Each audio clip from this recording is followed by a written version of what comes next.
बंदरी की कहानी। बैसाख मास की पवित्र कथा।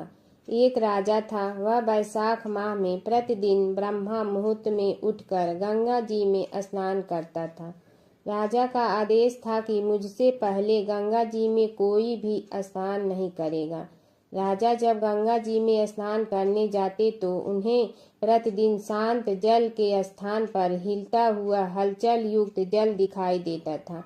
तो राजा को संदेह होता था कि निश्चय ही मुझसे पहले कोई प्रतिदिन गंगा जी में स्नान करता है। अतः राजा ने नदी के तट पर पहरेदार बिठा दिया। गंगा जी के तट पर एक वृक्ष था। उस पर एक बंदरिया रहती थी। वह प्रतिदिन राजा के स्नान करने से पूर्व स्नान करके वृक्ष पर चढ़कर बैठ जाती थी। इस प्रकार होते होते पूरा बैसाख माह व्यतीत हो गया, किंतु अंतिम दिन राजा के सिपाही ने देख लिया और उस बंदरिया को पकड़कर राजा के पास ले गए और कहा कि यह बंदरिया आपसे पूर्व प्रतिदिन गंगा जी में स्नान करती है। उधर राजा की प्रतिज्ञा थी कि यदि कोई भी स्त्री मुझसे पूर्व स्नान करती होगी तो मैं उससे विवाह कर लूंगा। इसलिए राजा को बंदरिया के साथ विवाह करना ही पड़ा। बैसाख स्नान के पुण्य से बंदरी के गर्भ ठहर गया। 9 मास पूर्ण होने पर बंदरी ने राजा से पूछा कि शिशु जन्म के समय मुझे क्या करना चाहिए। तब राजा ने महल में एक घंटी लगवा दी और बंदरिया से कहा कि जब तुम्हें दर्द हो तो उसे बजा देना, मैं संपूर्ण प्रबंध कर दूंगा। राजा की अन्य रानियां भी थीं, उनकी कोई संतान नहीं थी। बंदरिया को गर्भ है यह समाचार जानकर अन्य रानियां मन ही मन बंदरिया से ईर्ष्या करने लगी और भावी संतान का नाश करते हेतु विभिन्न योजनाएं बनाने लगी। घंटी लगी देखकर एक रानी ने बंदरिया से इसका कारण पूछा। बंदर ने संपूर्ण वृतांत बता दिया। रानी ने बहकाया कि यह एक बार घंटी बजाकर तो देख ले कि राजा आते हैं या नहीं। बंदरी ने घंटी बजाई तो राजा दौड़े दौड़े महल में आए और घंटी बजाने का कारण पूछा। इस पर बंदरी ने उत्तर दिया कि मैंने तो रानियों के कहने पर घंटी बजाई थी। तब रानियों ने राजा से कहा कि यह तो पशु और न जाने कितनी बार घंटी बजाएगी। इस प्रकार कहकर उन्होंने घंटी को हटवा दिया।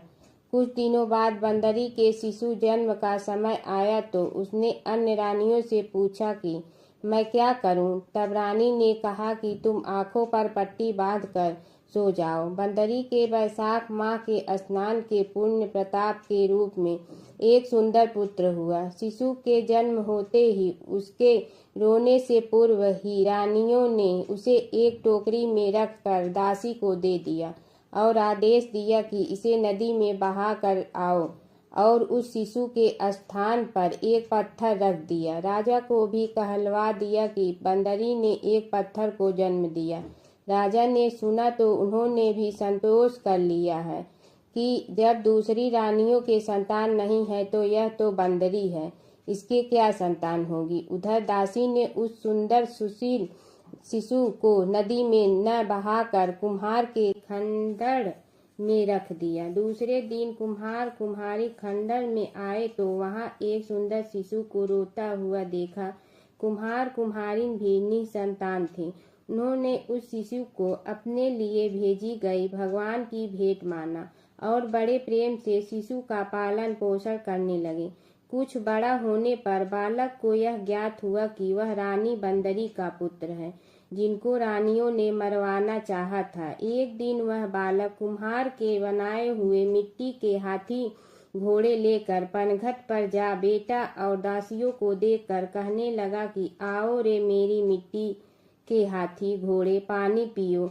जब दासियों ने यह बात सुनी तो वह हंसने लगी और बोली, अरे मूर्ख, कभी मिट्टी के हाथी घोड़े भी पानी पीते हैं क्या।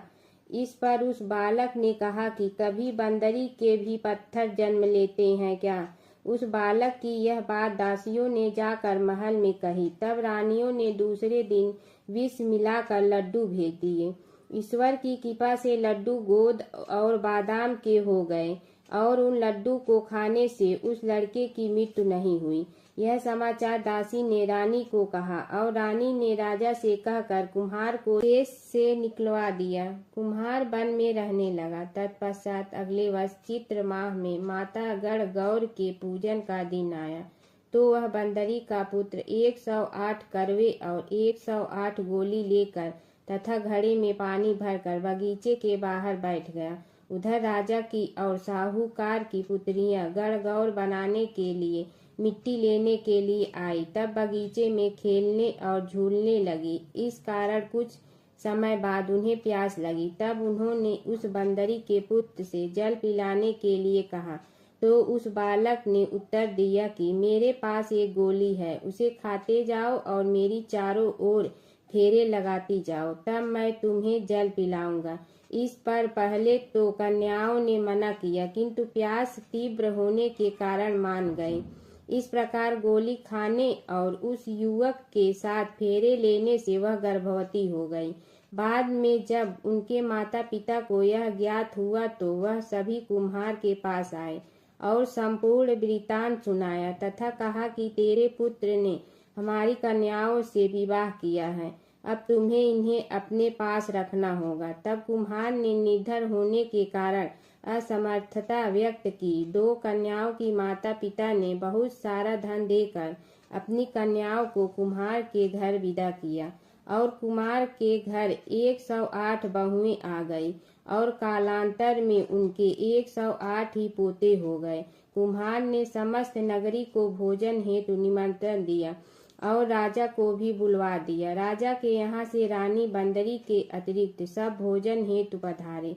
तब राजकुमार राजा की आज्ञा लेकर बंदरी को लेने रथ पालकी लेकर गया और लाकर सभा में सबसे ऊंचे स्वर्ण आसन पर बैठाया।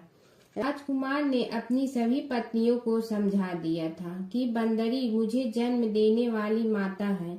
एक एक बहू रानी बंदरी के चरण स्पर्श करती गई और एक एक सोने का सिक्का और पोते को गोद में देती गई। जब राजा और अन्य रानियों ने यह सब देखा तो कुम्हार के पुत्र से इसका कारण पूछा। रानियों को तो संदेह होने लगा कि यह अवश्य ही बंदरी का पुत्र है। इसलिए रानी और रूठ कर राजा को कहने लगी कि कुम्हार के पुत्र ने हमारा अपमान किया है और बंदरी का सम्मान किया है, अतः हम लौट कर जा रहे हैं। इधर राजा को पुत्र के जन्म का संपूर्ण रहस्य ज्ञात हो गया, इसलिए उन्होंने रानियों को देश निकाल दिया और अपनी सभी पुत्र वधू एवं पुत्रों को लेकर महल में आया और राजकुमार का राज तिलक हुआ। कुम्हार कुम्हारिन को राजकुमार ने महल में रहने के लिए निवेदन किया, किंतु वह नहीं माने। तब राजा ने उन्हें ढेर सारा धन दे दिया। वैशाख स्नान का इतना महत्व है तो सबको वैशाख स्नान करना चाहिए। बंदरी ने वैशाख स्नान किया तो उसे राजा का राज्य, पुत्र, बहुएं आदि प्राप्त हुई है। ईश्वर जैसे बंदरी को पुण्य मिले, इस प्रकार हमें भी पुण्य देना। वैशाख मास की कथा, अध्याय 2। सूत जी कहते हैं, महात्मा नारद के ये वचन सुनकर राजर्षि अम्बरीश ने विस्मित होकर कहा, महामुने, आप मार्गशीर्ष, अगहन आदि पवित्र महीनों को छोड़कर वैशाख मास की ही इतनी प्रशंसा क्यों करते हैं? उसी को सब मासों में श्रेष्ठ क्यों बतलाते हैं? यदि माधव मास सबसे श्रेष्ठ और भगवान लक्ष्मीपति को अधिक प्रिय है तो उस समय स्नान करने की क्या विधि है? वैशाख मास में किस वस्तु का दान, कौन सी तपस्या तथा किस देवता का पूजन करना चाहिए?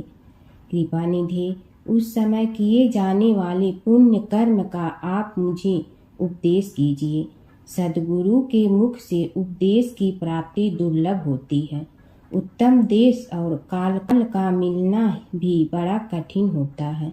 राज्य प्राप्ति आदि दूसरे कोई भी भाव हमारे हृदय को इतनी शीतलता नहीं प्रदान करते जितनी कि आप यह समागम। नारद जी ने कहा, राजन सुनो, मैं संसार के हित के लिए तुमसे माधव मास की विधिवत वर्णन करता हूँ, जैसा कि पूर्व काल में ब्रह्मा जी ने बतलाया था। पहले तो जीव का भारतवर्ष में जन्म होना ही दुर्लभ है उससे भी अधिक दुर्लभ है वहाँ मनुष्य की योनि में जन्म। मनुष्य होने पर भी अपने अपने धर्म के पालन में प्रवृत्त होनी तो और भी कठिन है। उससे भी अत्यंत दुर्लभ है भगवान वासुदेव में भक्ति, और उसके होने पर भी माधव मास में स्नान आदि का सुयोग मिलना तो और भी कठिन है। माधव मास माधव लक्ष्मीपति को बहुत प्रिय है। माधव वैशाख मास को पाकर जो विधि पूर्वक स्नान दान तथा जप आदि का अनुष्ठान करते हैं वे ही मनुष्य धन्य एवं कृत्य है। उनके दर्शन मात्र से पापियों के भी पाप दूर हो जाते हैं और वे भगवत भाव से भावित होकर धर्माचरण के अभिलाषी बन जाते हैं। वैशाख मास के जो एकादशी से लेकर पूर्णिमा तक अंतिम 5 दिन है वे समूचे महीने के समान महत्व रखते हैं। राजेंद्र, जिन लोगों ने वैशाख मास में भांति के उपचारों द्वारा मधु दैत्य के मानने वाले भगवान लक्ष्मीपति का पूजन कर लिया उन्होंने अपने जन्म का फल पा लिया। भला कौन सी ऐसी अत्यंत दुर्लभ वस्तु है जो वैशाख के स्नान तथा विधि पूर्वक भगवान के पूजन से नहीं प्राप्त होती। जिन्होंने दान होम जप तीर्थ में प्राण त्याग तथा संपूर्ण पापों का नाश करने वाले भगवान श्री नारायण का ध्यान नहीं किया उन मनुष्यों का जन्म इस संसार में व्यर्थ ही समझना चाहिए। जो धन के रहते हुए भी कंजूसी करता है, दान आदि किए बिना ही मर जाता है, उसका धन व्यर्थ है। राजन, उत्तम कुल में जन्म, अच्छी मृत्यु, श्रेष्ठ भोग, सुख, सदा दान करने में अधिक प्रसन्नता, उदारता तथा उत्तम धैर्य, ये सब कुछ भगवान श्री विष्णु की कृपा से ही प्राप्त होते हैं। महात्मा नारायण के अनुग्रह से ही मनोवांछित सिद्धियां मिलती हैं। जो कार्तिक में, माघ में तथा माधव को प्रिय लगने वाले वैशाख मास में स्नान करके मधुहंता लक्ष्मीपति दामोदर की विशेष विधि के साथ भक्ति पूर्वक पूजा करता है और अपनी शक्ति के अनुसार दान देता है, वह मनुष्य इस लोक का सुख भोग कर अंत में श्री हरि के पद को प्राप्त होता है। भूप जैसे सूर्योदय होने पर अंधकार नष्ट हो जाता है, उसी प्रकार वैशाख मास में प्रातः स्नान करने से अनेक जन्मों की उपार्जित पाप राशि नष्ट हो जाती है। यह बात ब्रह्मा जी ने मुझे बताई थी। भगवान श्री विष्णु ने माधव मास की महिमा का विशेष प्रचार किया है। अतः इस महीने के आने पर मनुष्यों को पवित्र करने वाले पुण्य जल से परिपूर्ण गंगा तीर्थ, नर्मदा तीर्थ, यमुना तीर्थ अथवा सरस्वती तीर्थ में सूर्योदय के पहले स्नान करके भगवान मुकुंद की पूजा करनी चाहिए। इससे तपस्या का फल भोगने के पश्चात अक्षय स्वर्ग की प्राप्ति होती है। भगवान श्री नारायण अनामय रोग व्याधि से रहित है। उन गोविंद देव की आराधना करके तुम भगवान का पद प्राप्त कर लोगे। राजन, देवाधिदेव लक्ष्मीपति पापों का नाश करने वाले हैं। उन्हें नमस्कार करके चैत्र की पूर्णिमा को इस व्रत का आरंभ करना चाहिए। व्रत लेने वाला पुरुष यम नियमों का पालन करे, शक्ति के अनुसार कुछ दान दे, हविष्यान्न भोजन करे, भूमि पर सोए, ब्रह्मचर्य व्रत में दृढ़ता पूर्वक स्थित रहे तथा हृदय में भगवान श्री नारायण का ध्यान करते हुए कृच्छ आदि तपस्याओं के द्वारा शरीर को सुखाए। इस प्रकार नियम से रहकर जब वैशाख की पूर्णिमा आए उस दिन मधु तथा तिल आदि का दान करें। श्रेष्ठ ब्राह्मणों को भक्ति पूर्वक भोजन कराएं, उन्हें दक्षिणा सहित धेनु दान दे तथा वैशाख स्नान के व्रत में जो कुछ त्रुटि हुई हो उसकी पूर्णता के लिए ब्राह्मणों से प्रार्थना करें। जिस प्रकार लक्ष्मी जी जगदीश्वर माधव की प्रिया है, उसी प्रकार माधव मास भी मधुसूदन को बहुत प्रिय है। इस तरह उपर्युक्त नियमों के पालन पूर्वक 12 वर्षों तक वैशाख स्नान करके अंत में मधुसूदन की प्रसन्नता के लिए अपनी शक्ति के अनुसार व्रत का उद्यापन करें। अम्बरीश, पूर्व काल में ब्रह्मा जी के मुख से मैंने जो कुछ सुना था वह सब वैशाख मास का महात्म्य तुम्हें बता दिया। अम्बरीश ने पूछा, मुनि, स्नान में परिश्रम तो बहुत थोड़ा है, फिर भी उससे अत्यंत दुर्लभ फल की प्राप्ति होती है। मुझे इस पर विश्वास क्यों नहीं होता? मुझे मोह क्यों हो रहा है? नारद जी ने कहा, राजन, तुम्हारा संदेह ठीक है। थोड़े से परिश्रम के द्वारा महान फल की प्राप्ति असंभव सी बात है। तथापि इस पर विश्वास करो, क्योंकि यह ब्रह्मा जी की बताई हुई बात है। धर्म की गति सूक्ष्म होती है, उसे समझने में बड़े बड़े पुरुषों को भी कठिनाई होती है। श्री हरि की शक्ति अनंत है, उनकी कृति में विद्वानों को भी मोह हो जाता है। विश्वामित्र आदि क्षत्रिय थे, किंतु धर्म का अधिक अनुष्ठान करने के कारण वे ब्राह्मणत्व को प्राप्त हो गए। अतः धर्म की गति अत्यंत सूक्ष्म है। गोपाल, तुमने सुना होगा, अजामिल अपनी धर्म पत्नी का परित्याग करके सदा पाप के मार्ग ही चलता था। तथापि मृत्यु के समय उसने केवल पुत्र के स्नेहवश नारायण कहकर पुकारा। पुत्र का चिंतन करके नारायण का नाम लिया, किंतु इतने से ही उसको अत्यंत दुर्लभ पद की प्राप्ति हुई। जैसे अनिच्छा पूर्वक भी यदि आग स्पर्श किया जाए तो वह शरीर को जलाती ही है, उसी प्रकार किसी दूसरे निमित्त से भी यदि श्री गोविंद का नामोच्चारण किया जाए तो वह पाप राशि को भस्म कर डालता है। जीव विचित्र है, जीवों की भावनाएं विचित्र है, कर्म विचित्र है तथा कर्मों की शक्तियाँ भी विचित्र है। शास्त्र में जिसका महान फल बताया गया हो वही कर्म महान है, फिर वह अल्प परिश्रम साध्य हो या अधिक परिश्रम साध्य। छोटी सी वस्तु से भी बड़ी से बड़ी वस्तु का नाश होता देखा जाता है। जरा सी चिंगारी से बोझ के बोझ तिनके स्वाहा हो जाती हैं। जो श्री कृष्ण के भक्त हैं उनके अनजान में किए हुए हजारों हत्याओं से युक्त भयंकर पातक तथा चोरी आदि पाप भी नष्ट हो जाती हैं।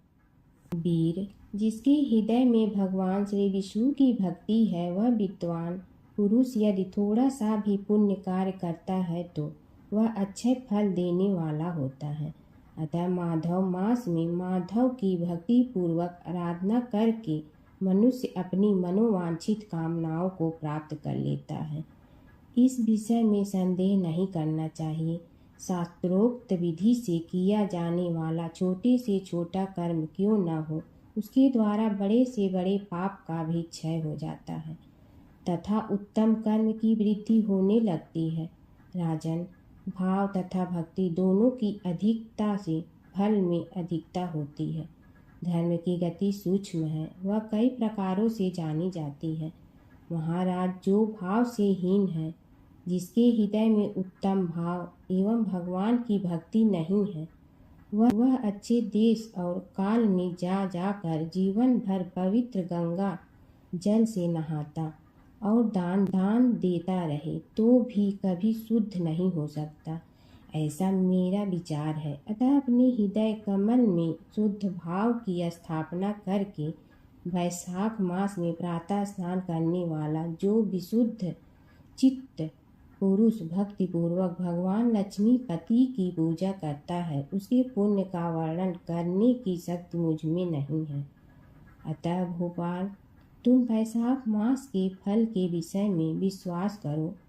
छोटा सा शुभ कर्म भी सैकड़ों पाप कर्मों का नाश करने वाला होता है। जैसे हरि नाम के भय से राशि राशि पाप नष्ट हो जाते हैं, उसी प्रकार सूर्य के मेष राशि पर स्थित होने के समय प्रातः स्नान करने से तथा तीर्थ में भगवान की स्तुति करने से भी समस्त पापों का नाश हो जाता है। जिस प्रकार गरुड़ के तेज से सांप भाग जाते हैं, उसी तरह प्रातः काल वैशाख स्नान करने से पाप पलायन कर जाते हैं। यह निश्चित बात है। जो मनुष्य मेष राशि के सूर्य में, गंगा या नर्मदा के जल में नहाकर 1, 2 या तीनों समय भक्ति भाव के साथ पाप प्रशमन नामक स्तोत्र का पाठ करता है, वह सब पापों से मुक्त होकर परम पद को प्राप्त होता है। अम्बरीश, इस प्रकार मैंने थोड़े में यह वैशाख स्नान सारा महात्म सुना दिया। अब और क्या सुनना चाहते हो? गणेश और बुढ़िया माई की कथा। एक बुढ़िया थी, वह बहुत ही गरीब और दृष्टिहीन थी। उसके एक बेटा और बहू थे। वह बुढ़िया सदैव गणेश जी की पूजा किया करती थी। एक दिन गणेश जी प्रकट होकर उस बुढ़िया से बोले, बुढ़िया माँ, तू जो चाहे सो मांग ले। बुढ़िया बोली, मुझे तो मांगना नहीं आता, कैसे और क्या मांगूं? तब गणेश जी बोले, अपने बहू बेटे से पूछ कर मांग ले। तब बुढ़िया ने अपने बेटे से कहा, गणेश जी कहते हैं तू कुछ मांग ले, बता मैं क्या मांगूं? पुत्र ने कहा, माँ तू धन मांग ले। बहू से पूछा तो बहू ने कहा, नाती मांग ले। तब बुढ़िया ने सोचा कि ये तो अपने अपने मतलब की बात कर रहे हैं, अतः उस बुढ़िया ने पड़ोसन से पूछा तो उन्होंने कहा, बुढ़िया तू तो थोड़े दिन जियोगी, क्यों तू धन मांगो और क्यों नाती मांगे? तू तो अपनी आँखों की रोशनी मांग ले, जिससे तेरी जिंदगी आराम से कट जाए। इस पर बुढ़िया बोली, यदि आप प्रसन्न है तो मुझे 9 करोड़ की माया दे, निरोगी काया दे, अमर सुहाग दे, आँखों की रोशनी दे, नाती दे, पोता दे और सब परिवार को सुख दे और अंत में मोक्ष दे। यह सुनकर तब गणेश जी बोले, बुढ़िया माँ, तुमने तो हमें ठग लिया, फिर भी जो तूने मांगा है वचन के अनुसार सब तुझे मिलेगा। और यह कहकर गणेश जी अंतर ध्यान हो गए। उधर बुढ़िया माँ ने जो कुछ मांगा वह सब कुछ मिल गया। हे गणेश जी महाराज, जैसे तुमने उस बुढ़िया माँ को सब कुछ दिया वैसे ही सबको देना। बुढ़िया माई को मुक्ति दी तुलसी माता की कथा। एक बुढ़िया माई तुलसी जी को सींचती और कहती कि हे तुलसी माता, सत की दाता, मैं तेरा बिडला सींचती हूँ, मुझे बहू दे, पीताम्बर की धोती दे, मीठा मीठा घास दे, बैकुंठा में वास दे, चटक की चाल दे, पटक की मोत दे, चंदन का काठ दे, रानी सा राज दे, दाल भात का भोजन दे, 11 की मौत दे, कृष्ण जी का कंधा दे। तब तुलसी माता यह सुनकर सूखने लगी तो भगवान ने पूछा कि हे तुलसी, तुम क्यों सूख रही हो? तुलसी माता ने कहा कि एक बुढ़िया रोज आती है और यही बात कह जाती है, मैं सब बात तो पूरा कर दूंगी, लेकिन कृष्ण का कंधा कहाँ से लाऊंगी? तो भगवान बोले, जब वो मरेगी तो मैं अपने आप कंधा दे आऊँगा, तू बुढ़िया माई से कह देना। जब बुढ़िया माई मर गई, सब लोग आ गए। जब माई को ले जाने लगे तो वह किसी से न उठी। तब भगवान एक 12 बरस के बालक का रूप धारण करके आए। बालक ने कहा, मैं कान में एक बात कहूँगा तो बुढ़िया माई उठ जाएगी। बालक ने कान में कहा, बुढ़िया माई मन की निकाल ले, पीताम्बर की धोती ले, मीठा मीठा घास ले, बैकुंठा का वास ले, चटक की चाल ले, पटक की मोत ले, कृष्ण जी का कंधा ले। यह सुनकर बुढ़िया माई हल्की हो गई। भगवान ने कंधा दिया और बुढ़िया माई को मुक्ति मिल गई। हे तुलसी माता, जैसे बुढ़िया माई को मुक्ति दी वैसे सबको देना है। माता सीता की कथा। यह कहानी सीता माता कहती थी और श्री राम इसे सुना करते थे।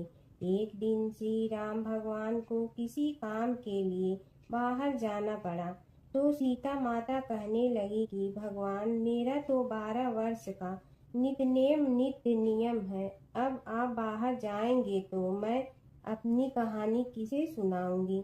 श्री राम ने कहा कि तुम कुएं की पाल पर जाकर बैठ जाना और वहाँ जो औरतें पानी भरने आएंगी उन्हें अपनी कहानी सुना देना।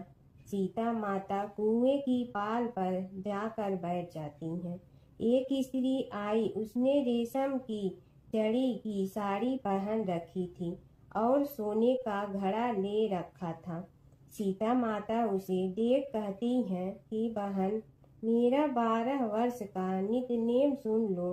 पर वह स्त्री बोली कि मैं तुम्हारा नितनेम सुनूंगी तो मुझे घर जाने में देरी हो जाएगी और मेरी सास मुझसे लड़ेंगी। उसने कहानी नहीं सुनी और चली गई। उसकी रेशम जड़ी की साड़ी फट गई। सोने का घड़ा मिट्टी के घड़े में बदल गया। सास ने देखा तो पूछा कि ये किसका दोष अपने सिर लेकर आ गई है। बहू ने कहा कि कुएं पर एक औरत बैठी थी। उसने कहानी सुनने के लिए कहा, लेकिन मैंने सुनी नहीं, जिसका यह फल मिला है।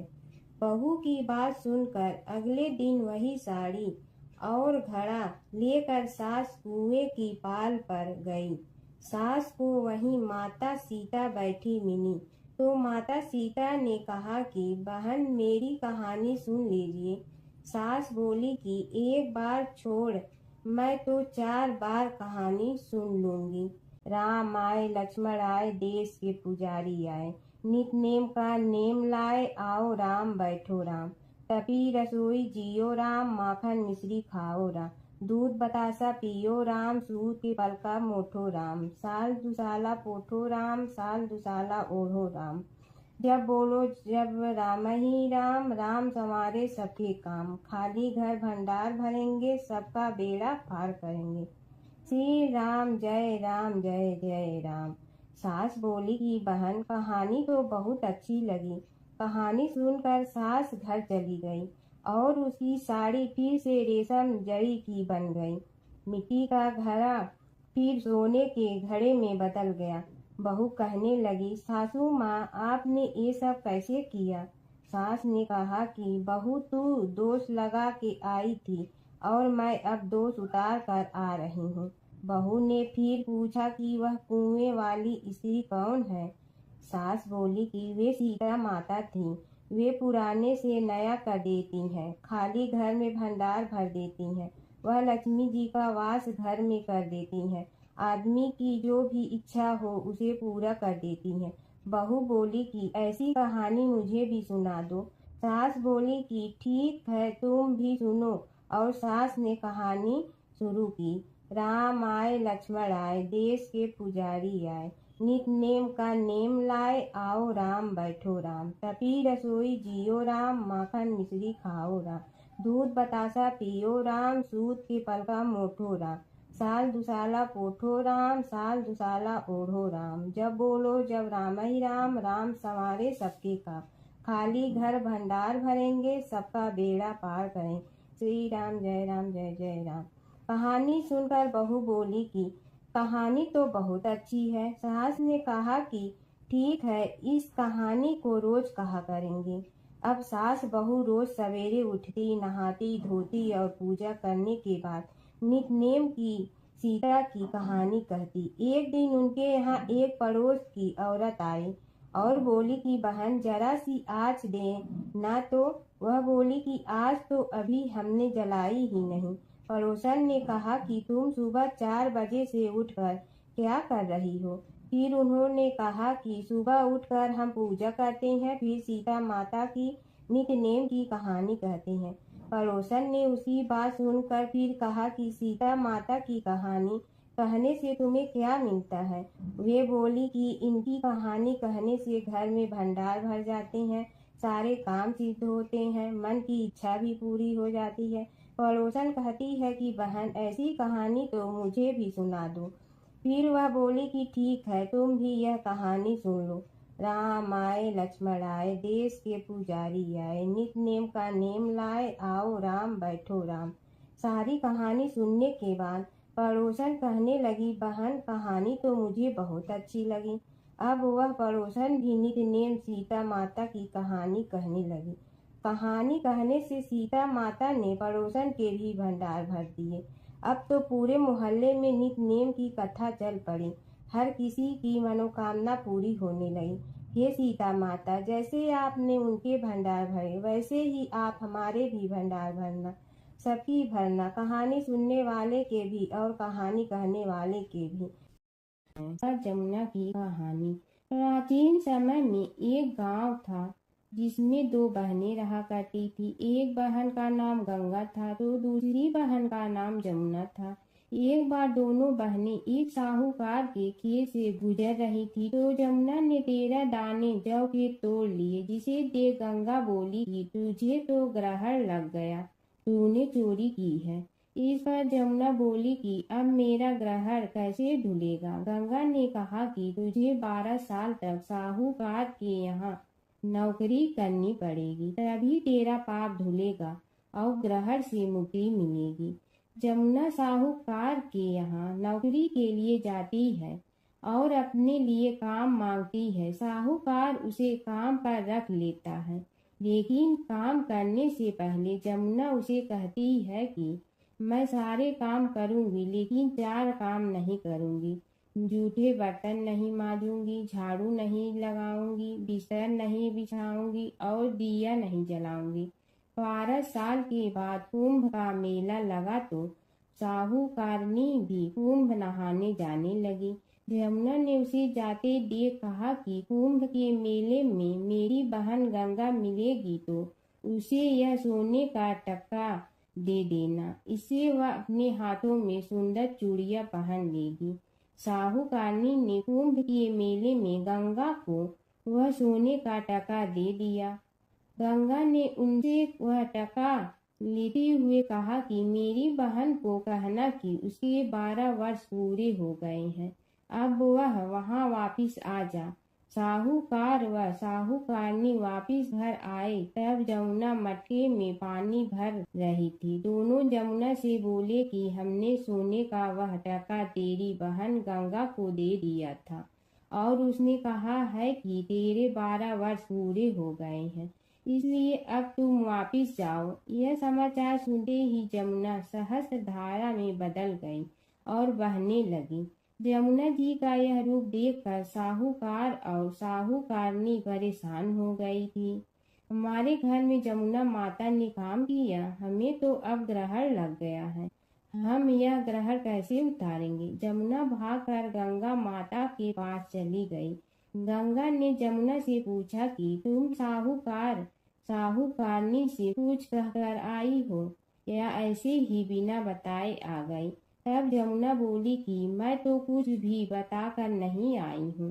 गंगा ने कहा कि जा उन्हें धीरज दे आ, नहीं तो उन्हें जीवन भर असंतोष ही रहेगा।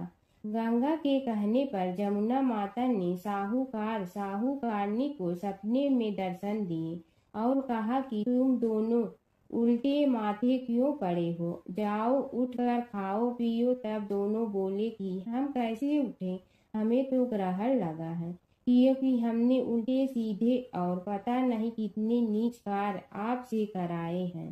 तब जमुना जी बोली कि तुम्हें ग्रहण नहीं लगा है, ग्रहण तो मुझे लगा था कि मैंने तुम्हारे खेत से 13 दाने जौ के चुराए थे। मैं तो अपना ग्रहण उतारने तुम्हारे घर आई थी। मेरा ग्रहण तुम्हारे घर में 12 वर्ष तक रहने से उतर गया है और मेरी मुक्ति हो गई है। जमुना जी ने कहा कि तुम्हें कोई ग्रहण नहीं लगा है, उल्टे मेरे 12 वर्ष तक यहाँ रहने से तुम्हारी भी मुक्ति हो गई है। यह कहकर जमुना जी स्वप्न से चली गई। दोनों उठकर देखते हैं कि उनके घर में पहले से भी अधिक धन हो गया है। हे जमुना माता, जैसे आपने साहूकार व साहूकारनी की मुक्ति कराई, वैसे ही आप अपने सभी भक्तों की करना। बसेरे की कहानी। किसी गांव में एक भाट व एक जाट रहता था। दोनों में घनिष्ठ मित्रता थी। एक बार जाट अपनी बहन के घर जाने को तैयार हुआ तो भाट अपनी ससुराल जाने को तैयार हुआ। दोनों साथ चल पड़े तो रास्ते में रुककर एक कुएं की मुंडेर पर बैठ गए। जाट ने भाट से कहा कि नगर बसेरा कर लेते हैं। इस पर भाट बोला कि तू ही नगर बसेरा कर ले, मैं तो अपनी ससुराल जा रहा हूँ, वहाँ खूब खातिर होगी मेरी, तू कर ले नगर बसेरा। जाट वहीं कुएं के पास बैठ पानी की घंटी और चावल का दाना लेकर नगर बसेरा करने लगा। नगर बसेरा करने के साथ जाट कहने लगा कि नगर बसेरा जो करे सो मल धोवे पाँव, ताता माड़ा तापसी देगी मेरी माँ। माँ देगी मावशी तेगी द्वारका का वास, मीठा मीठा घास वृंदावन का वास। 5 कुल्ठी छठी रास मेरी जीवड़ो श्री कृष्ण के पास। डालू पानी हो जाए घी झट से निकल जाए मेरा जी। यह सब कर कर के वह जाट बहन के पास चल पड़ा। जाट की बहन ने भाई के आने पर उसकी खातिर की खी बूढ़ा के साथ भाई को जिमाया। दोनों ने बैठकर ढेर सारी बातें की। इधर भाट अपने ससुराल पहुंचा तो वहां आग लगी हुई थी। आग बुझाने वह भी लग गया, जिसमें हाथ मुंह भी काले हो गए और खुद भी थोड़ा सुलझ गया। ना रोटी ना पानी के लिए ही किसी ने पूछा। एक पड़ोसन आई तो उसने भाट की सास को कहा कि जमाई आया है, जरा उस आओ भगत कर लो। बुढ़िया बोली कि सब कुछ तो जल गया है, अब कहाँ से आओ भगत करूं। तब पड़ोसन ने ही भाट को एक रोटी के साथ छाछ दी। उसने वही खाकर गुजारा किया। शाम को दोनों फिर घर की ओर चल पड़े और रास्ते में मिल गए और एक दूसरे का हाल पूछा।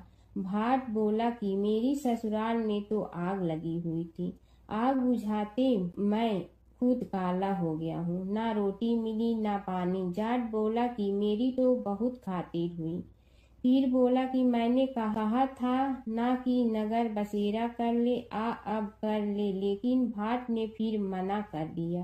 कहने लगा कि चाहे रोटी दे या न दे, तेरी तो माँ है, दही चूरमा का पेड़ा धरा पाएगा। भाट ने फिर नगर बसेरा नहीं किया, जाट ने कर लिया। नगर बसेरा जो करे सो मल धोवे पाँव, ताता माड़ा तापसी देगी मेरी माँ।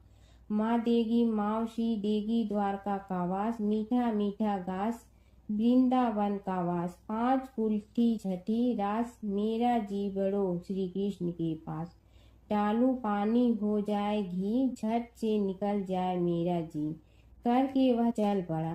घर पहुँचते ही जाट की मावशी ने बहुत लाड प्यार किया। उधर भाट घर गया तो उसकी भैंस खो गई थी। बाप एक लाठी रखे तो दूसरी उठाए और कहने लगा कि ससुराल गया तो आग लगा दी, अब यहाँ आया तो भैंस खो दी। बाप ने कहा कि पहले भैंस लेकर आ, तभी रोटी पानी मिलेगा। सारा दिन भाट भैंस ढूंढता रहा, लेकिन उसे भैंस नहीं मिली। जाट और भाट की मुलाकात फिर से बाजार में हो गई। जाट ने भाट के हाल चाल पूछे तो भाट बोला कि आते ही भैंस खो गई, बस उसी दिन से भैंस ढूंढ रहा हूँ। रोटियां का तो पूछो ही मत। जाट ने कहा कि मैंने तो पहले ही कहा था कि नगर बसेरा कर ले। जाट की बात सुनकर भाट बोला कि तेरे नगर बसेरे में इतनी ताकत है तो चल अब कर लेते हैं। दोनों ने बैठकर नगर बसेरा किया। नगर बसेरा जो करे सो मल धोवे पाँव, ताता माड़ा तापसी देगी मेरी माँ। माँ देगी मावशी देगी द्वारका का वास, मीठा मीठा घास वृंदावन का वास। 5 कुल्ठी छठी रास मेरा जीवड़ो श्री कृष्ण के पास। डालू पानी हो जाए घी झट से निकल जाए मेरा जी। दोनों के नगर बसेरा करने पर भाट जैसे ही आगे बढ़ा तो उसकी खोई भैंस मिल गई, जिसे लेकर घर पहुंचा। घर पहुंचते ही माँ ने कहा कि लड़के को आते ही घर से निकाल दिया, सारे दिन से ये भूखा प्यासा भटक रहा है। यह कहकर उसकी माँ ने उसको खूब खिलाया पिलाया। इस घटना के बाद सारे नगर में ढिंढोरा पिटवा गया कि कब कोई अपने पीहर या सास से आते जाते नगर बसेरा करें। जैसे भाट को नगर बसेरा करने का फल मिला, वैसे ही हर किसी को मिले। एक समय की बात है कि विष्णु भगवान का विवाह लक्ष्मी जी के साथ निश्चित हो गया। विवाह की तैयारी होने लगी। सभी देवताओं को निमंत्रण भेजे गए, परंतु गणेश जी को निमंत्रण नहीं दिया। कारण जो भी रहा हो, अब भगवान विष्णु की बारात जाने का समय आ गया। सभी देवता अपनी पत्नियों के साथ विवाह समारोह में आए। उन सब ने देखा कि गणेश जी कहीं दिखाई नहीं दे रहे हैं। तब वे आपस में चर्चा करने लगे कि क्या गणेश जी को कोई न्योता नहीं दिया है या स्वयं गणेश जी ही नहीं आए हैं। सभी को इस बात पर आश्चर्य होने लगा। तभी सब ने विचार किया कि विष्णु भगवान से ही इसका कारण पूछा जाए। विष्णु भगवान से पूछने पर उन्होंने कहा कि हमने गणेश जी के पिता भोलेनाथ महादेव को न्योता भेजा है। यदि गणेश जी अपने पिता के साथ आना चाहते हैं तो आ जाते। अलग से न्योता देने की कोई आवश्यकता भी नहीं थी।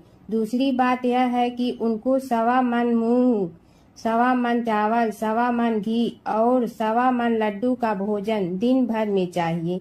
यदि गणेश जी नहीं आएंगे तो कोई बात नहीं। दूसरे के घर जाकर इतना सारा खाना पीना अच्छा भी नहीं लगता। इतनी वार्ता कर ही रहे थे कि किसी एक ने सुझाव दिया, यदि गणेश जी आ भी जाए तो उनके द्वारपाल बनाकर बैठा देंगे कि आप घर की याद रखना। आप तो चूहे पर बैठकर धीरे धीरे चलोगे तो बारात से बहुत पीछे रह जाओगे। यह सुझाव भी सबको पसंद आ गया तो विष्णु भगवान ने भी अपनी सहमति दे दी। होना क्या था कि इतने में गणेश जी वहां आ पहुंचे और उन्हें समझा बुझा कर घर की रखवाली करने बैठा दिया गया। बारात चल रही थी तब नारद जी ने देखा कि गणेश जी तो दरवाजे पर ही बैठे हुए हैं। तो वे गणेश जी के पास गए और रुकने का कारण पूछा। गणेश जी कहने लगे कि विष्णु भगवान ने मेरा बहुत अपमान किया है। नारद जी ने कहने लगे कि अपनी मूसक देना को आगे भेज दे तो वह रास्ता खोद देगी, जिससे उनके वाहन धरती में धंस जाएंगे। तब आपको सम्मान पूर्वक बुलाना पड़ेगा। अब तो गणेश जी ने अपनी मूसक सेना जल्दी से आगे भेज दी और सेना ने जमीन पोली कर दी। जब बारात वहां से निकली तो रथों के पहिए धरती में धंस गए। लाख कोशिश करे परंतु पहिए नहीं निकले। सभी ने अपने अपने उपाय किए परंतु पहिए तो नहीं निकले, बल्कि जगह जगह से टूट गए। किसी की समझ में नहीं आ रहा था कि अब क्या किया जाए। तब तो नारद जी ने कहा, आप लोगों ने गणेश जी का अपमान करके अच्छा नहीं किया। यदि उन्हें मना कर लाया जाए तो आपका कार्य सिद्ध हो सकता है और यह संकट टल सकता है। शंकर भगवान ने अपने दूत नंदी को भेजा और वे गणेश जी को लेकर आए। गणेश जी का आदर सम्मान के साथ पूजन किया। तब कहीं रथ के पहिए निकले। अब रथ के पहिए निकल के परंतु टूट फूट गए तो उन्हें सुधारे गए। पास के खेत में खाती काम कर रहा था, उसे बुलाया गया। खाती अपना कार्य करने के पहले श्री गणेशाय नमः कहकर गणेश जी की वंदना मन ही मन करने लगा। देखते ही देखते खाती ने सभी पहियों को ठीक कर दिया। तब खाती कहने लगा कि हे देवताओं, आपने सर्वप्रथम गणेश जी को नहीं मनाया होगा और न ही उनकी पूजन की होगी, इसीलिए तो आपके साथ यह संकट आया है। हम तो मूर्ख अज्ञानी हैं, फिर भी पहले गणेश जी को पूजते हैं, उनका ध्यान करते हैं। आप लोग तो देवतागण हैं, फिर भी आप गणेश जी को कैसे भूल गए। अब आप लोग भगवान श्री गणेश जी की जय बोल कर जाएं तो आपके सब काम बन जाएंगे और संकट कट जाएंगे। ऐसा कहते हुए बारात वहां से चल दी और विष्णु भगवान को लक्ष्मी जी के साथ विवाह संपन्न करा के सभी सकुशल घर लौट आए। हे गणेश जी महाराज, आपने विष्णु को जैसे कारज सारियो ऐसे कारज सबको सिद्ध कर दो। बोलो गजानन भगवान की जय। एक बार अपने पुत्र के खातिर भगवान शिव और श्री कृष्ण के बीच छिड़ गया था प्रलयंकारी युद्ध। भगवान शिव जहाँ प्रलय के देवता हैं, वहीं श्री कृष्ण पालन करता। दोनों के कारण ही यह जगत सुचारू रूप से चल रहा है और दोनों महाशक्तिशाली हैं। लेकिन कभी आपने सोचा है कि अगर कभी दोनों में युद्ध हुआ तो उसका इस संसार पर क्या असर पड़ेगा और दोनों में से विजयी कौन होगा, चलिए जानते हैं एक पौराणिक कथा जहाँ इन दोनों के भयंकर युद्ध का वर्णन मिलता है। पौराणिक कथा के अनुसार एक बार राजा बलि के सबसे बड़े पुत्र बाणासुर ने शिवपुत्र कार्तिकेय की सुंदरता से मोहित होकर भगवान शिव का पुत्र बनने की इच्छा जताई। उसने भगवान शिव की कठोर तपस्या की, जिसके बाद शिव जी ने उसे अपने पुत्र के रूप में स्वीकार कर लिया। एक समय ऐसा आया जब बाणासुर की पुत्री उषा को श्री कृष्ण के पुत्र अनिरुद्ध से प्रेम हो गया। उषा की मायावी मित्र अप्सरा चित्रलेखा ने अनिरुद्ध और उषा का गंधर्व विवाह करा दिया। जब बाणासुर को यह बात पता चली तो उसने अनिरुद्ध का अपहरण कर उसे अपना बंदी बना लिया। फिर क्या था, श्री कृष्ण ने अपनी पूरी सेना के साथ बाणासुर की नगरी पर धावा बोल दिया।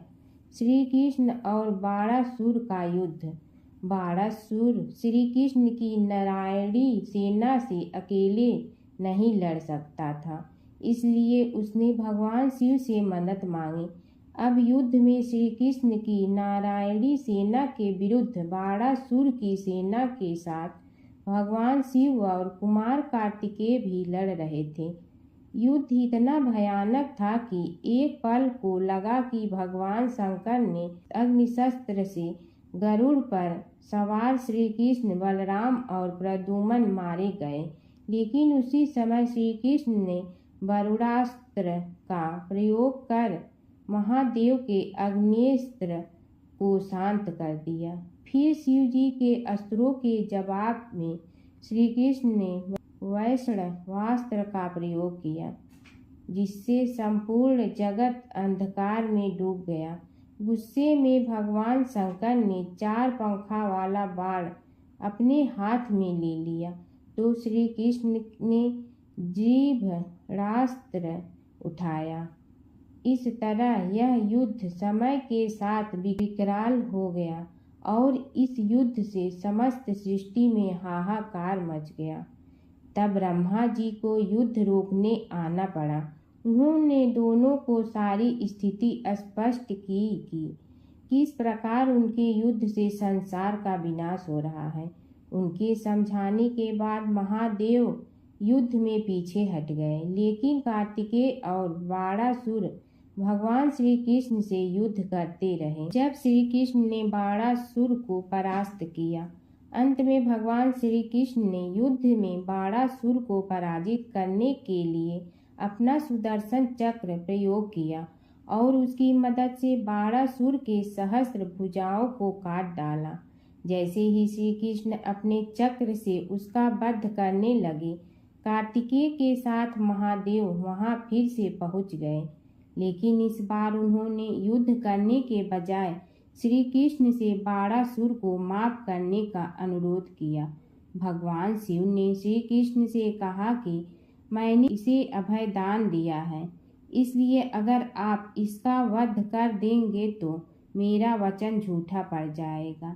शिव जी के ऐसा कहने पर श्री कृष्ण ने बाणासुर को क्षमा कर दिया और अनिरुद्ध, उषा सहित अपनी पूरी सेना लेकर वहां से चल दिए।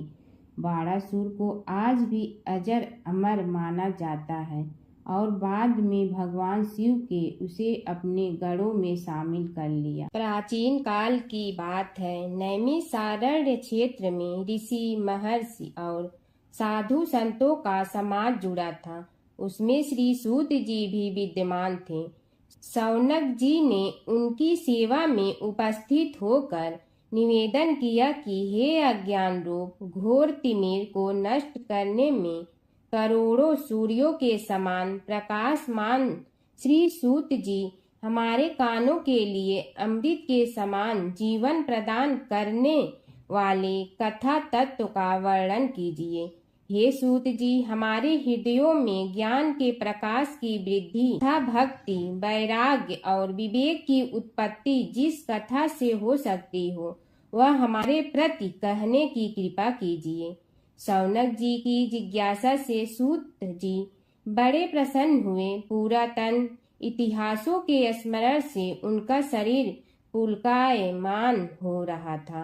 वे कुछ देर उसी स्थिति में विराजमान रहकर कुछ विचार करते रहे और अंत में बोले, शौनक जी, इस विषय में आपके चित्त में बड़ी जिज्ञासा है। आप धन्य हैं जो सदैव ज्ञान की प्राप्ति में तत्पर रहते हुए विभिन्न पुराण कथाओं की जिज्ञासा रखते हैं। आज मैं आपको ज्ञान के परम स्रोत रूप श्री गणेश जी का जन्म कर्म रूप चरित्र सुनाऊंगा। गणेश जी से ही सभी ज्ञानों सभी विद्याओं का उद्भव हुआ है। अब आप सावधान चित्त से विराजमान हो। श्री गणेश जी के ध्यान और नमस्कार पूर्वक उनका चरित्र श्रवण करें। नमस्तस्मै गणेशाय ब्रह्मा विद्या प्रदायिनी यनागस्त्यसमः साक्षात विघ्न सागर सोषणे। कैसे हैं वे श्री गणेश जो सभी प्रकार की ब्रह्म विद्याओं को प्रदान करने वाले अर्थात ब्रह्मा के सगुण और निर्गुण स्वरूप पर प्रकाश डालने और जीव ब्रह्मा का अभेद प्रतिपादन करने वाली विद्याओं के दाता हैं। वे विघ्नों के समुद्रों को महर्षि अगस्त्य के समान शोषण करने में समर्थ हैं। इसलिए उनका नाम विघ्न सागर शोषक के नाम से प्रसिद्ध है। मैं उन भगवान श्री गणेश जी को नमस्कार करता हूँ। प्रथम पूजा के अधिकारी श्री गणेश जी यह कहकर सूत जी कुछ समय के लिए मौन हो गए और फिर बोले, शौनक जी, भगवान गणेश जी ही सर्वप्रथम पूजा प्राप्ति के अधिकारी हैं। किसी भी देवता की पूजा करो, पहले उनकी पूजा करो। शौनक जी ने निवेदन किया, हे भगवान, हे सूत, सर्वप्रथम यह बताने की कृपा कीजिए कि गणेश जी को प्रथम पूजा का अधिकार किस प्रकार प्राप्त हुआ। इस विषय में मेरी बुद्धि मोह को प्राप्त हो रही है कि सृष्टि रचयिता ब्रह्मा जी, पालन करता भगवान नारायण और संहार करता शिव जी में से किसी को प्रथम पूजा का अधिकारी क्यों नहीं माना गया। यह त्रिदेव ही तो सबसे बड़ा देवता माने जाते हैं। सूत जी ने कहा, शौनक जी, यह भी एक रहस्य ही है। देखो, अधिकार मांगने से नहीं मिलता, इसके लिए योग्यता होनी चाहिए। संसार में अनेकों देवी देवताएं पूजे जाते हैं। पहले जो जिसका इष्ट देव होता है वह उसी की पूजा किया करता है। इससे बड़े देवताओं के महत्व में कमी आने की आशंका उत्पन्न हो गई। इस कारण देवताओं में परस्पर विवाद होने लगा। वे उसका निर्णय प्राप्त करने के लिए शिव जी के पास पहुँचे और प्रणाम करके पूछने लगे, प्रभु, हम सब में प्रथम पूजा का अधिकारी कौन है। शिव जी सोचने लगे कि किसे प्रथम पूजा का अधिकारी माने। तभी उन्हें एक युक्ति सूझी। बोले, देवगण, इसका निपटारा बातों से नहीं तथ्यों से होगा। इसके लिए एक प्रतियोगिता रखनी होगी, शिव की परिक्रमा करने की प्रतियोगिता। देवगण उनका मुख देखने लगे, शंकित हृदय से सोचने लगे कि कैसी प्रतियोगिता रहेगी। यह शिव जी ने उनके मन के भाव ताड़ लिए, इसलिए सांत्वना भरे शब्दों में बोले, घबराओ मत, कोई कठिन परीक्षा नहीं ली जाएगी। बस इतना ही कि सभी अपने अपने वाहनों पर चढ़कर संसार की परिक्रमा करो और फिर यहाँ लौट आओ। जो पहले लौटेगा वही सर्वप्रथम पूजा का अधिकारी होगा। अब क्या देर थी, सभी अपने अपने वाहन पर चढ़कर दौड़ पड़े। किसी का वाहन गजराज था तो किसी का सिंह, किसी का भैंसा तो किसी का मृग, किसी का हंस तो किसी का उल्लू, किसी का अश्व तो किसी का श्वान। अभिप्राय यह है कि वाहनों को विविधता के दर्शन उस समय जितने भले प्रकार से हो सकते थे उतने अन्य समय में नहीं। सबसे गया बीता वाहन गणेश जी का था मूषक। उससे चूहा भी कहते हैं। ऐसे वाहन के बल भरोसे इस प्रतियोगिता में सफल होना तो क्या, सम्मिलित होना भी हास्यास्पद है। गणेश जी ने सोचा, छोड़ो, क्या होगा प्रतियोगिता में भाग लेने से, हम तो यहाँ बैठे रह कर ही तमाशा देखेंगे। वे बहुत देर तक विचार करते रहे। अंत में उन्हें एक युक्ति सूझी। शिव जी स्वयं ही जगदाता हैं, यह संसार उन्हीं का प्रतिबिंब है, तब क्यों न इन्हीं की परिक्रमा कर ली जाए। इनकी परिक्रमा करने से ही संसार की परिक्रमा हो जाएगी। ऐसा निश्चय कर उन्होंने मूषक पर चढ़कर शिव जी की परिक्रमा की और उनके समक्ष जा पहुँचे। शिव जी ने कहा, तुमने परिक्रमा पूर्ण कर ली? उन्होंने उत्तर दिया, जी हाँ। शिव जी सोचने लगे कि इसे तो यहीं घूमते हुए देखा, फिर परिक्रमा कैसे कराया। देवताओं का परिक्रमा करके लौटना आरंभ हुआ और उन्होंने गणेश जी को वहां बैठे देखा तो माथा ठनक गया। फिर भी साहस करके बोले, अरे तुम विश्व की परिक्रमा के लिए नहीं गए? गणेश जी ने कहा, अरे मैं कब का यहाँ आ गया। देवता बोले, तुम्हें तो कहीं भी नहीं देखा। गणेश जी ने उत्तर दिया, देखते कहाँ से, समस्त संसार शिव जी में विद्यमान है। इनकी परिक्रमा करने से ही संसार की परिक्रमा पूर्ण हो गई। सूत जी बोले, शौनक, इस प्रकार गणेश जी ने अपनी बुद्धि के बल पर ही विजय प्राप्त कर ली। उनका कथन सत्य था, इसलिए कोई विरोध करता भी तो कैसे। बस उसी दिन से गणेश जी की प्रथम पूजा होने लगी। प्राचीन काल की बात है। एक नगर में धर्मपाल नाम का एक निर्धन किंतु अत्यंत धर्मनिष्ठ व्यक्ति रहता था। वह न तो अधिक पूजा पाठ जानता था और न ही उसके पास धन था, परंतु उसके हृदय में भगवान विष्णु के प्रति अपार श्रद्धा थी। प्रतिदिन प्रातः स्नान कर भगवान विष्णु का स्मरण करता और तुलसी दल अर्पित करता। तब भी वह हरि नाम का जाप करता रहता। एक दिन किसी कारणवश वह पूजा न कर सका। मन में ग्लानि हुई और रात को उसने भगवान विष्णु से क्षमा याचना की। उसी रात उसे स्वप्न में विष्णु ने दर्शन दिए और कहा, हे भक्त, जो भी व्यक्ति श्रद्धा से मेरा स्मरण करता है, मैं उसके सभी पाप हर लेता हूँ। भक्ति में विधि नहीं, भाव प्रधान होता है। कुछ समय बाद धर्मपाल के जीवन की सभी कठिनाइयाँ दूर हो गई। उसके घर में सुख, शांति और समृद्धि आ गई। अंत समय में उसे वैकुंठ लोक की प्राप्ति हुई। जय जगदीश हरे स्वामी, जय जगदीश हरे। भक्त जनों के संकट क्षण में दूर करे, ओम जय जगदीश हरे। जो ध्यावे फल पावे, दुख बिन दे मन का, सुख संपत्ति घर आवे, कष्ट मिटे तन का, ओम जय जगदीश हरे।